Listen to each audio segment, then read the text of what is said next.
Hello, I am Shripad. आजचा विषय अत्यंत गूढ पण तितकाच आवश्यक आहे. 84 लाख योनी. आपण रोज ऐकतो की मानव जन्म दुर्लभ आहे, पण प्रश्न असा की या 84 लाख योनी नेमक्या कोणत्या?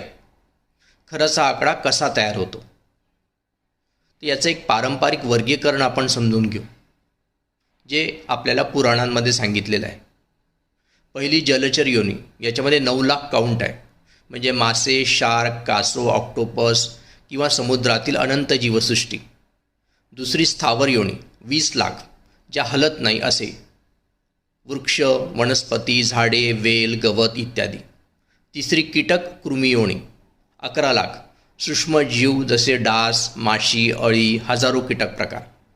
चौथी पक्षी योनी 10 लाख काउंट, याच्यात गरुड, घुबड, कबूतर, कावळे किंवा हजारो पक्ष्यांचे वर्ग. पाचवी पशुयोनी 30 लाख, सिंह, वाघ, हत्ती, कुत्रा, मांजर इत्यादी घरगुती किंवा वन्य प्राणी. सहावी आणि सर्वोच्च योनी म्हणजे मानवयोनी, याच्यामध्ये 4 लाख काउंट आहे.